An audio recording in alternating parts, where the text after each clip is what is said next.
Bismillahirrahmanirrahim. Assalamualaikum warahmatullahi wabarakatuh. Di sini saya Kurniawan Saputra dari Biologi I dengan NPM 1811004 ingin menjelaskan mengenai DNA fingerprint. DNA fingerprint adalah merupakan suatu teknik untuk mengidentifikasi seorang berdasarkan pada profil DNA yang dimilikinya. Prosedur pada DNA fingerprint memiliki kesamaan dengan mencocokkan sidik jari seseorang dengan orang lain. Hanya saja, perbedaan yaitu di mana proses ini dilakukan tidak digunakan sidik jari, namun menggunakan DNA individu, karena secara individu DNA seseorang itu unik. Forensik. Forensik merupakan aplikasi dari disiplin ilmu kedokteran maupun ilmu lain yang terkait dalam suatu penyelidikan guna memperoleh data-data dalam mengungkap kasus kriminal, baik dalam data post-mortem berdasarkan pemeriksaan mayat maupun dari data pemeriksaan kasus hidup seperti pemerkosaan, pelecehan seksual, dan atau kekerasan dalam rumah tangga (KDRT). Ilmu forensik merupakan ilmu yang penting untuk menentukan identitas korban maupun pelaku, tanda, sebab, dan kematian, serta perkiraan waktu kematian. Produk yang dihasilkan merupakan bukti autentik dalam suatu proses peradilan hukum demi menegakkan keadilan atau kebenaran. Fungsi DNA fingerprint. Fungsinya yang pertama yaitu untuk mengidentifikasi gen. Yang kedua yaitu menentukan garis keturunan antara anak dengan ayahnya dan untuk menyampaikan informasi garis generasi ke generasi berikutnya. Selanjutnya itu fungsinya yaitu untuk mengatur perkembangan dan proses metabolisme individu. Dan yang terakhir fungsinya sebagai zarah terdiri dalam kromosom. Yang selanjutnya yaitu metode DNA fingerprint. Dalam DNA kromosom terdapat sequence berukuran 20-100 BP yang berulang. Potongan mengulang ini dikenal sebagai VNTRS atau Variable Number Random Repeats yang dapat diisolasi DNA seseorang. Setiap individu memiliki VNTRS yang diturunkan oleh ayah dan ibu, sehingga tidak ada individu yang tidak memiliki VNTRS yang sama persis. Yang pertama itu analisis menggunakan PCRS atau Polymerase Chain Reaction. Merupakan suatu teknik pembanyakan atau amplifikasi potongan DNA secara in vitro pada darah spesifik yang dibatasi oleh sebuah primer oligonucleotida. PCR memiliki kelebihan yaitu kemampuan untuk membedakan lebih akurat dan menggunakan untuk menganalisis sampel yang tersedia dalam jumlah kecil maupun yang telah tergenerasi oleh secara matahari. Yang kedua yaitu analisis STR atau Short Random Repeats. Merupakan polimorfisme dan DNA yang terjadi karena adanya dua atau lebih nukleotida yang berulang dengan menghasilkan locus atau STR dengan menghitung berapa banyak peluang dari sequence STR yang terjadi pada setiap locus, maka dapat terbaca profil genik yang unik dari setiap individu. Selanjutnya itu yang ketiga adalah amphiblip atau amphiblip fragment length polymerism.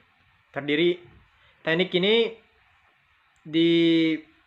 dibedakan berdasarkan polimorfisme atau VNTR untuk membedakan alel-alel yang berbeda. Teknik ini menggunakan PCR untuk mengaplikasi daerah VNTR dan kemudian hasil aplikasi dipisahkan dengan polikeramid untuk diwarnai dengan teknik silver staining. Salah satu lokus yang digunakan dalam teknik ini adalah lokus D1S80. Yang keempat yaitu analisis kromosom Y. Pada kasus pemerkosaan, teknik ini menghasilkan resolusi yang baik karena biasanya DNA sampel yang dapatkan dalam keadaan campur dengan DNA korban, kromosom yang diturunkan oleh ayah sehingga menganalisa kromosom Y juga. yang dapat digunakan untuk mengidentifikasi hubungan pariental seseorang pria. Dan yang terakhir ada teknik pemisahan komponen atau molekul muatan berdasarkan perbedaan tingkat migrasi dalam satu matriks yang dipenuhi oleh medan listrik. Elektroforesis menyediakan informasi mengenai ukuran, muatan, dan jenis komponen. Yang di elektroforesis, aplikasi elektroforesis yaitu untuk menguji patemitas atau identitas pelaku kejahatan. Elektroforesis juga berperan dalam Human Genome Project. Terdapat 5 jenis gel yang digunakan dalam elektroforesis DNA, yaitu gel polikrilamida, gel alkalin, agrosa, gel agrosa, pati, dan selulosa asetat. Dan yang selanjutnya yaitu tahap proses DNA fingerprint. Proses DNA fingerprint adalah dimulai pada pengisolasian DNA dari bagian tubuh seperti darah, air mani, cairan vagina, akar, gigi, dan tulang. Polimerase yaitu chain reaction atau PCR adalah langkah selanjutnya dalam proses. Dalam banyak situasi, hanya sejumlah DNA kecil yang tersedia untuk sidik jari DNA.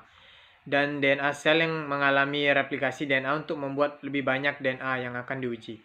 Setelah DNA diisolasi dan lebih banyak analisis DNA yang telah dibuat, DNA akan diuji. Yang keempat, elektroforesis gel adalah langkah-langkah selanjutnya dalam proses sidik jari DNA. Ini elektroforesis gel arus listrik yang diterapkan pada campuran gel yang meliputi sampel DNA. Yang selanjutnya itu DNA single stranded adalah cross linked terhadap nilon menggunakan panas atau sinar UV. Selanjutnya Frobe muncul di film fotografi karena untaian DNA membusuk dan mengeluarkan cahaya. Pada akhirnya meninggal bintik-bintik hitam pada film yang dikenalkan sebagai pita DNA seseorang. Setelah filter, yang selanjutnya itu setelah setelan filter, terapan pada film X-ray, urutan DNA radioaktif ditampilkan dan dapat dilihat dengan mata telanjang. Ini menciptakan pola pita atau apa yang kita kenal sebagai sidik jari DNA. Teknik ini disebut dengan short-term blotting. Nah, itulah tadi materi dari saya mengenai DNA fingerprint. Di mana materi ini sangat berguna untuk kita dalam mengidentifikasi guna mengungkap sebuah kejahatan ataupun tindak kriminal lainnya. Kurang lebih seperti itu. Saya Priyama Saputra undur diri. Akhir kata, wassalamualaikum warahmatullahi wabarakatuh.